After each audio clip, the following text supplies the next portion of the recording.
All righty, folks. It is Q1 earnings season, and as normal, we kick it off with the big banks. We got to have this conversation with the man, myth, the legend, Taylor from Life Goal Investments. How you doing, buddy? You're too kind. I'm excited to be here. This is a big week, to your point. Let's get right Yeah, into it. Friday's the day. yeah. So Friday, the big banks. I think it's J.P. Morgan and Citi come out, and then the Monday will be Morgan and B of A and Wells Fargo, kind of that kind of strategy. But I got to Yep. tell you, what I'm looking for from the big banks is I want to know about how much lending they've done, origination, or however they report that. Has it meaningfully fallen off? I want to talk about credit tightness. Have they changed their lending? I want to talk about reserves for bad debt. Are they still adding to that pile? What are they doing with the dividend, if anything? I think there's a lot of things going. Like, how much cash did they get? Right? We've seen this big sucking sound, but for the last 2 weeks, it's gone to money markets. Where's all the money going? There's just so much stuff, and JP Morgan is one of the few stocks I own, so I'll be paying attention to that one. This is one of the biggest banking reports we've gotten in years. Like in years, and I mean that in a real way. We obviously have this shakeout that has happened in the regional banking sector. How have big banks adjusted for this is the big outstanding question mark that I think will start to get answered, and we'll get a narrative behind that coming up here on Friday. And so for context, so people know, to start, big banks have different regulatory rules than the regional banks do, because they are so systematically important to our country as a whole. So the reason you've started to see the chinks in the armor quicker on the regional banking side is because they were able to do things from an investment standpoint, buying bonds, to a more meaningful degree than the big banks on the other side were able to do. But that's not to say they don't face some of the same issues that the regional banks do, and some of that will be portrayed here on Friday in their earnings reports. Yeah, I mean, what is the one thing, like, if you're going to pick one thing you're looking to hear from the four, what would it be? Would it be the reserves? Would it be how much capital that came in or left? Or what's one of the things you're looking at, seeing, wow, what happened? I think what you want to see here is what happened from a cash flow perspective, and not their earnings cash flow type thing. How much Deposits. money was moved into or out of these banks? I think that will give you an idea of consumer sentiment as a whole. We know it's bittered and become very negative on the regional banking perspective, but I want to see what happened on the big bank perspective, and we'll get a look at that on Friday. Yeah, and the other thing they have is it called net interest margin, where they Yep, basically are paying depositors nothing, and then they're going to the Fed and getting 5% as a round number. correct. Uh, And, we and you talked can about that a couple of quarters ago. It's like record numbers for doing nothing. You don't need employees to do that, right? Don't pay anything correct. over here. Go to the Correct. Fed, make 5%. That's exactly right. And so the other thing about that is net interest margin on lending as well. So when you take out a mortgage, right, you essentially have that money sitting there. So let me take a step back because I didn't state that well. So when you take out a mortgage, they're lending to you, getting a 6% return, something like that. Yep. And again, that is that net interest margin spread between the two. So they're getting that 6%. But what happens when mortgage rates come down, which they have, is all of a sudden that net interest margin starts to thin. And simultaneously, the bond market rates are dropping as well. So they're going to the Fed and getting a lower rate from the Fed as well. So you're seeing a squeeze on net interest margin across the board. And it's not just banks that experience this. Think about online brokerage platforms, places Yeah. like that, where you sit your cash there. When it sits in cash, that has a net interest margin effect as well, because a lot of them have banking arms and they do the same thing. Yeah. Well, it's net interest margin for the big bank will be interesting to me. You may know this. I don't know it. But right now they make a lot more money just overnight with the Fed. Why Correct. why lend why do a mortgage at 5% when you get 5% from the Fed? Right? Correct.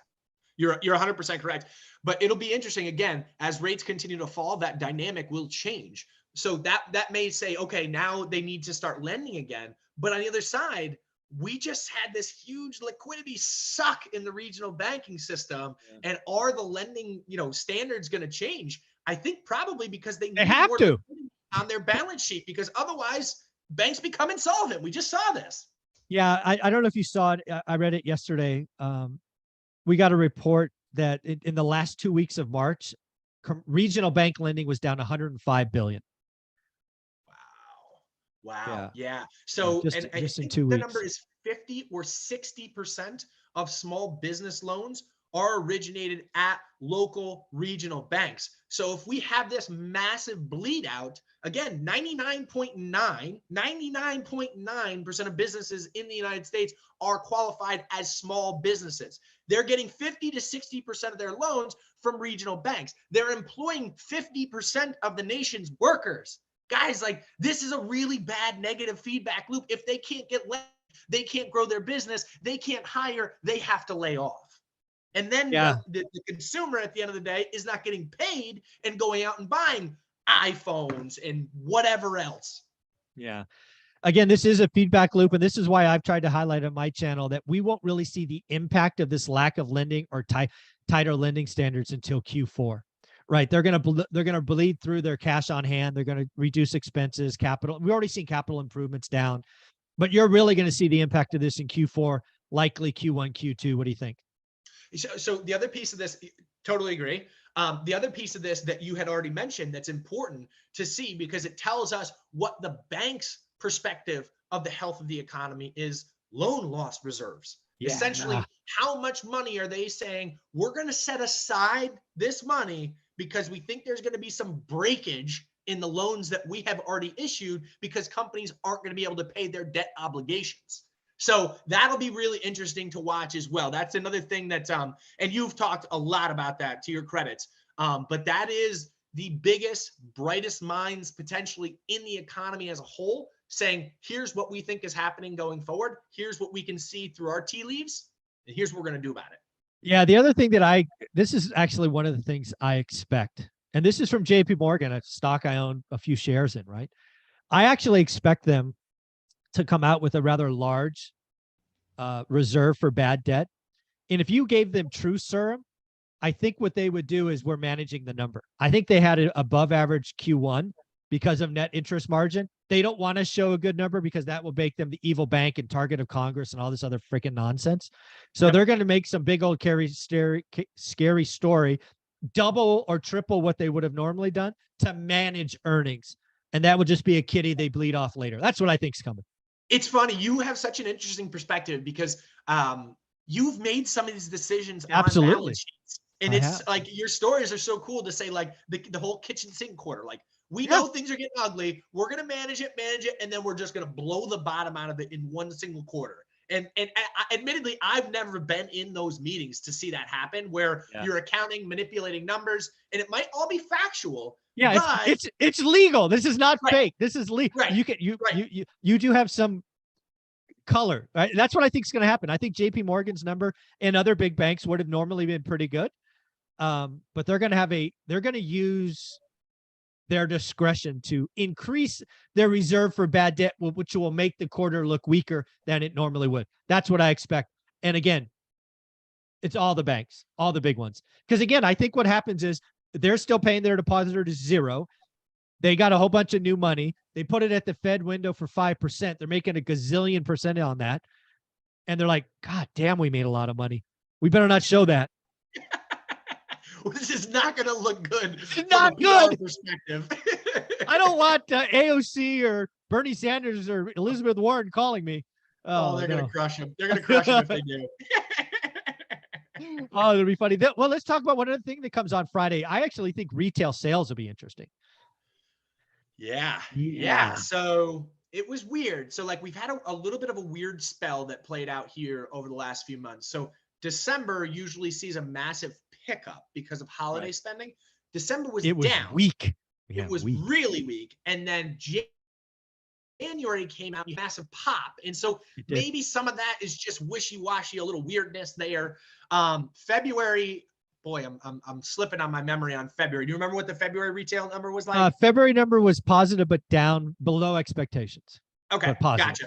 So yeah, I think that trend continues. I think the retail consumer is seeing the writing on the wall. You've stated this very many times, that the banking crisis has caused the consumer to start have these massive question marks, and maybe we need to tighten our belt, and probably tightening too late. Don't get me wrong there, but nonetheless, I think that retail spending is going to come in really light here. And again, the consumer creates 70% of our GDP. That is the backs that we live on. I'm going to pull up my calendar. Silicon Valley Bank, was that March 9th and 10th, the second week. Correct. Yep. So So that's a whole, that's a whole it's a month ago. Yeah. Yeah. So when I think about retail sales,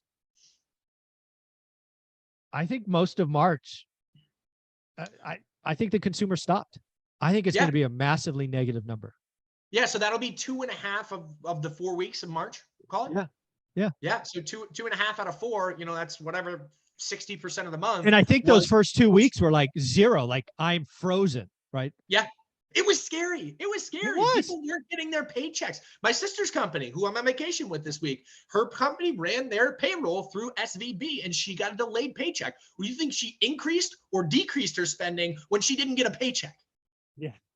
You could have guessed she didn't do a lot of a lot of spending. So yeah, this is gonna be a wild week. We get CPI on Wednesday, which we talked about, retail sales, bank earnings. Again, I think we're in it. I think the next 4 to 6 quarters are going to be rough, but there will be plenty of opportunities to buy stuff. We're going to come back every week. You do a lot of stuff on Instagram and TikTok. What are the channels?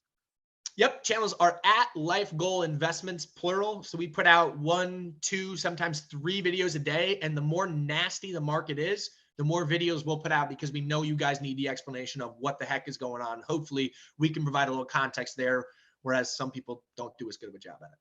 And sometimes you'll get Taylor on a good day and he just rants. He just lets people have it. So I stay tuned for those ones because they're a lot of fun. Taylor, keep doing what you do, man. Take care. You're the man, Michael. Thank you.